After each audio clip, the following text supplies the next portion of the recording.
अस्सलाम वालेकुम, मैं हूं आरिफ काज़मी और आप देख रहे हैं सच टेलीविज़न का डिजिटल प्लेटफॉर्म। मशरिक़ी वस्ता की सूरत हाल के हवाले से हमारे इन व्लॉग्स का सिलसिला जारी है, जिसमें हम न सिर्फ मशरिक़ी वस्ता बल्कि रूस और यूक्रेन की जंग, अमेरिका में होने वाली सूरत हाल, अमेरिका की जो दुनिया के अंदर जो अमन को तबाह करने की जो उसकी एक्टिविटीज़ हैं, साथ साथ ईरान और अमेरिका और इज़राइल की जंग के हवाले से भी जो कशीदगी है उसके हवाले से भी हम अपने इन व्लॉग्स में मुसलसल आपको अपडेट करते जा रहे हैं। गुज़िश्ता 24 घंटों के दौरान इज़राइल की जानिब से जो गज़ा के मुख्तलिफ़ मुकामात पर हमले किए गए हैं वो भी बड़ी अहम किस्म की खबरें हैं, जिसमें 24 घंटों के दौरान तकरीबन 93 अफराद मज़ीद शहीद हो चुके हैं। उनमें ख़वातीन और बच्चों की एक बहुत बड़ी तादाद है। इसके अलावा ये जो इन 93 अफराद में 30 अफराद वो शामिल हैं जो कि जो फूड डिस्ट्रीब्यूशन सेंटर्स के करीब अपने खुराक के लेने के लिए वहाँ पर गए थे, अद्वियात लेने के लिए गए थे, यानी इंसानी इमदाद लेने के लिए जो फूड डिस्ट्रीब्यूशन सेंटर्स की तरफ जाते हैं तो उनको हमलों का निशाना बनाया जाता है। दो किस्म के हमले किए जाते हैं, एक तो इजरायली फोर्सेस की जानिब से एरियल बॉम्बिंग की जाती है और दूसरी जो ज़मीनी उनके जो फोर्सेस है वो उनको निशाना बनाते हैं। दूसरे जो अमेरिकी कॉन्ट्रैक्टर्स हैं वो भी इन अफराद को निशाना बनाते हैं, जिसके नतीजे में खुराक मिले न मिले लेकिन उनको मौत ज़रूर मिलती है। 30 अफराद जो है वो गुज़िश्ता 24 घंटों के दौरान इन फूड नाम नहाद फूड सेंटर्स के इर्द गिर्द के इलाकों में मारे गए हैं। इसके अलावा एक स्कूल के ऊपर एक बमबारी की गई थी, जिसके नतीजे में 3 अफराद वहाँ पर भी शहीद हो चुके हैं। इसके अलावा जो मुकावमती तंजीमें हैं, हमास, अल-क़साम ब्रिगेड, अल-कुद्स ब्रिगेड, जहाद इस्लामी समेत जो मुतादिद जो तंजीमें हैं वो भी इज़राइल के ख़िलाफ़ अपनी कार्रवाइयाँ इंडिपेंडेंटली भी और जॉइंट वेंचर्स के जो एक्शंस हैं उनके तहत भी कर रहे होते हैं, जिसके नतीजे में इज़राइली फोर्सेस को नुकसानात मुसलसल हो रहे हैं। एक बड़ी कार्रवाई की गई है खान यूनिस के इलाके में, जिसमें एक इज़राइली फ़ौजी जो हैं वो हलाक हो चुके हैं, जबकि उसी खान यूनिस के इलाके में ही एक इज़राइली फ़ौजी के ख़ुदकुशी करने के इतलात भी सामने आए। गुज़िश्ता हमने अपने व्लॉग में कहा था कि इज़राइली फ़ोर्सेस ने 7 अक्टूबर 2023 से अब तक 43 जो इज़राइली फ़ोर्सेस थे वो ख़ुदकुशी करके अपनी जान का ख़ात्मा कर चुके हैं, क्योंकि वो जहनी मसाइल का इस हद तक शिकार हो गए थे, क्योंकि उन्होंने जुल्म इस हद तक किया था कि वो आखिरकार नफ्सियाती मसाइल का शिकार हो गए और उन्होंने ख़ुदकुशी कर ली। याद होगा कल परसों एक इज़राइली फ़ौजी हलाक हो गए थे, जिनकी जो लाश है वो उनके अहल खाना तक पहुँचाएगी। लुबनान के बारे में बताऊँ कि लुबनान के ऊपर भी इज़राइल के जो हमले हैं वो जारी हैं। गुज़िश्ता 24 घंटों के दौरान जो जनूबी लबनान के इलाके हैं वहाँ पर मुतादिद कार्रवाइयाँ की गई हैं। एक कार्रवाई में एक गाड़ी को निशाना बनाया गया, जिसमें एक शख्स शहीद हो गए और मुतादिद ज़ख्मी हो गए थे, और दूसरी जो कार्रवाई की गई थी उसमें एक ट्रक को निशाना बनाया गया था, जिसमें भी एक शख्स शहीद हो चुके हैं। इस तरह 2 अफराद जनूबी लुबनान के इलाके में शहीद हो चुके हैं। वहाँ पर जो सूरत हाल है वो ये है कि मुसलसल जो ड्रोन्स है इज़राइल के वो बेरूत समेत जनूबी लुबनान के मुख्तलिफ इलाकों में वो मुसलसल हरकत में है, वो मॉनिटरिंग कर रहे हैं और वो किसी भी वक्त कोई भी कार्रवाई कर जाते हैं। ये वहाँ पर सूरत हाल है। और जो हिज़्बुल्लाह है वो अभी भी कोशिश कर रही है कि किसी तरीके से कोई बड़ा कॉन्फ्लिक्ट शुरू होने से बचा जा सके, क्योंकि हिज़्बुल्लाह को ये पता है कि अगर वो कॉन्फ्लिक्ट में इन दोबारा से हो जाती है तो उसका जो अल्टीमेट नतीजा होना है वो लुबनान की तबाही की सूरत में होना है, क्योंकि लुबनान के अंदर जो कुछ फोर्सेस अभी इज़राइल ने और अमेरिका ने खड़े किए हैं हिज़्बुल्लाह के अगेंस्ट में, वो एक्टिवेट हो सकते हैं। तो वो कोशिश कर रहे हैं कि पहले कोई सूरत हाल सेट करें, उसके बाद इज़राइल के ऊपर एक कारी ज़रब लगाया जा सके। वो ये ज़रब लगना है क्योंकि उनका सब्र का पैमाना लबरेज होता जा रहा है। और यमन की जानिब से मुकावमत के हमले में इज़राइल के ख़िलाफ़ कार्रवाइयाँ जारी हैं। अब जो यमन ने कार्रवाइयाँ अपनी शुरू की हैं, उन्होंने कहा है कि हमने अपनी कार्रवाइयों में शाम को भी शामिल किया है, यानी शाम के ऊपर जो इज़राइल के हमले हैं जो किए गए हैं गुज़िश्ता दिनों से, उनका भी जवाब हम इज़राइल के ऊपर हमला करके दे देंगे। हम अपने शामी भाइयों के साथ भी इसी तरह खड़े हैं जिस तरीके से हम फ़लस्तीन के साथ खड़े हैं और इससे पहले हम ईरान के साथ खड़े हो गए थे। तो हम इसी तरीके से शाम के अवाम के साथ भी खड़े हैं और मुसलसल हमले हम करेंगे। 3 कार्रवाइयाँ की हैं यमन वालों ने, जिसमें एक कार्रवाई में निशाना बनाया है बिन गुरियन एयरपोर्ट को, एक बार फिर निशाना बनाया है तल अवीव के अंदर। दूसरी कार्रवाई शहराए नकब में की है, जिसमें उन्होंने हाइपरसोनिक फ़लस्तीन मिसाइल के ज़रिए एक फ़ौजी बेस को निशाना बनाया। और तीसरी कार्रवाई उन्होंने एलात के बंदरगाह के ऊपर की है, जिसमें उन्होंने ऐलान किया है कि एलात के जो बंदरगाह पर जो कार्रवाई की है वो बड़ी कारी ज़रब लगाई गई है। उसके बाद एलात का बंदरगाह आउट ऑफ आर्डर हो चुका है। अब वहाँ पर जो वेसल्स है वो लंगर अंदाज नहीं हो सकते, वहाँ पर तजारती कार्रवाइयाँ नहीं हो सकती हैं।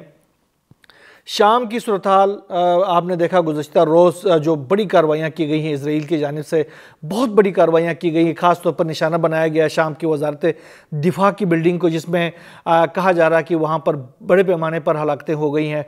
कुछ इतलात के मुताबिक तो तकरीबन 700 से ज़ायद जो शामी फोर्सेस हैं वो मारे जा चुके हैं, जबकि सवेदा के अंदर जो जो जो जो तसादुम चल रहा था द्रुजियों और शामी फोर्सेस के दरमियान, उसमें अब सीज़ फायर हो चुका है, क्योंकि इसराइल की एंट्री उसी बहाने तो हुई थी और इसराइल ने बड़े पैमाने पर न सिर्फ दिमिश्क को निशाना बनाया, उसमें जो वजारत दिफा की बिल्डिंग को निशाना बनाया, इसके साथ साथ जो उनकी जो अहमद उशरा की जो पैलेस है उसको भी निशाना बनाया। उसके बाद अहमद उशरा ने कौम से ख़िताब भी किया है, बल्कि इंटरनेशनल कम्युनिटी से ख़िताब किया। उन्होंने कहा कि हम इसराइल के ख़िलाफ़ जो है वो कोई कार्रवाई नहीं करना चाहते, उन्होंने ये कहा।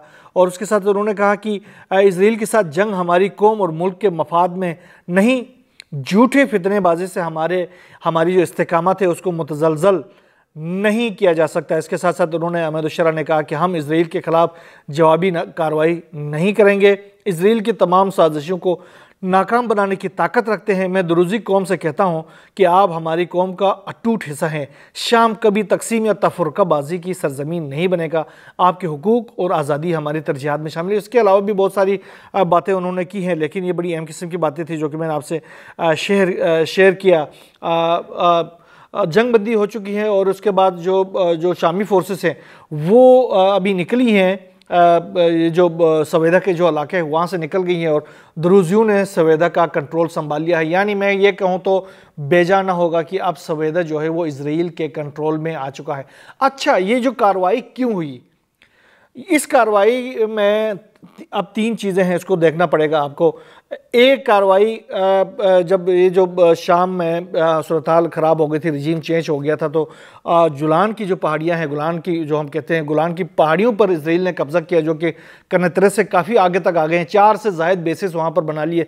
वो सारा इलाका इंतहाई स्ट्रेटजिकली अहम तरीन इलाका है। उस जुलान की पहाड़ियों के ऊपर से इसराइल जो है वो तमाम मशरिक़ी वस्ता को कंट्रोल कर सकता है। वो अब अमलन इसराइल के कब्ज़े में है। उसके बाद उसके लिए स्ट्रेटजिकली अहमियत के हामिल जो इलाके हैं वो, उसमें ये सवेदा का इलाका था और इसके साथ साथ आगे कुर्दों का इलाका है। अब इसको इस नक्शे को देख लें कि ये क्यों इसराइल ने ये कार्रवाई क्यों डाली, इसराइल ने सवेदा को क्यों अपने तसर्रुफ में ले लिया और आगे कुर्दों के साथ मिलकर क्या करने वाला है। तो ये है कि ये जो जनूबी शाम है उसमें द्रुजियों और शुमाली शाम में कुर्दों को वो अपने हक में करना चाहता है, मजबूत करना चाहता है और वो कर चुका है, क्योंकि कुर्द भी उसके हाथ में है। जिसके बाद एक ज़मीनी कॉरिडोर ये बनाएगा इराक़ के लिए और इस कॉरिडोर को ये नाम दे रहे हैं जी इब्राहिमी कॉरिडोर। ये इब्राहिमी कॉरिडोर जो है, इसका मकसद अभी आप देख लीजिएगा कि कैसे ये आगे जाएगा।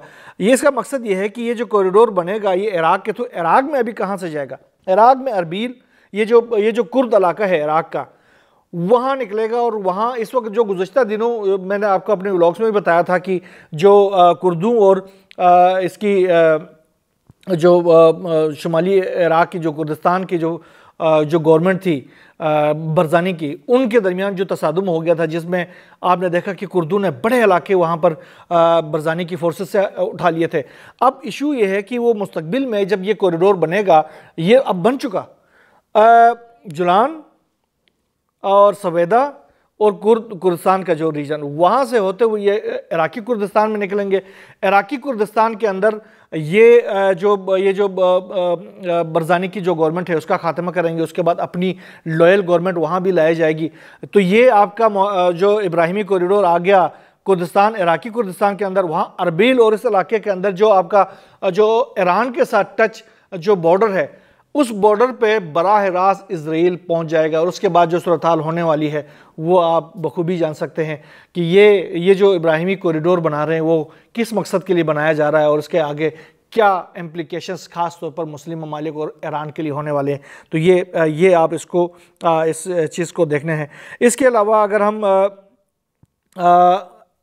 देखें तो यूक्रेन और रशिया की जंग के हवाले से बड़ी अहम किस्म की खबरें हैं। रशिया गुज़िश्ता काफ़ी दिनों से बल्कि उस दिन से जब व्लादिमीर पुतिन और डोनाल्ड ट्रंप के दरमियान 1 घंटे की जो टेलीफोनिक बातचीत हुई उसके बाद से मुसलसल रशिया जो है यूक्रेन के ऊपर हमले कर रहा था। लेकिन आज रात यूक्रेन ने पलटकर वार किया है, बहुत बड़ा हमला किया है रशिया के अंदर, जिसमें 2 मिसाइल बड़े अहम किस्म के मिसाइल दागे गए हैं मॉस्को के ऊपर, जिनको रशिया ने कहा कि हमने इंटरसेप्ट किए हैं। इसके अलावा 308 से ज़ायद ड्रोन्स दागे गए हैं। बहुत बड़ी कार्रवाई थी डीप इनसाइड रशिया। गो कि रशिया ने उन मिसाइल्स और ड्रोन को रोकने का उन्होंने ऐलान किया है, लेकिन ये बहुत बड़ी कार्रवाई थी रशिया की यूक्रेन की जानिब से, जिसको अभी अमेरिका के जानिब से असले के एक बहुत बड़ी भारी खेप जो है वो भी मौसूल हो चुकी है, जिसके बाद यूक्रेन के हमलों का सिलसिला एक बार फिर शुरू हो गया रशिया के खिलाफ। तो अभी आने वाले दिनों में देखते हैं इस हवाले से भी क्या डेवलपमेंट सामने आती है। रशिया ने कहा कि हम जवाब दे देंगे इसका।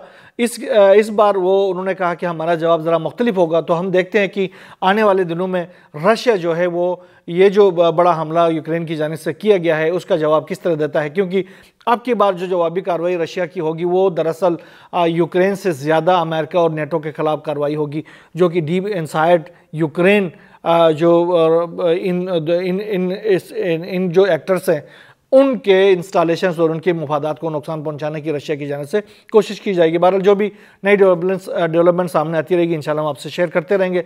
यहाँ बस इतना ही। अल्लाह हाफ़िज़।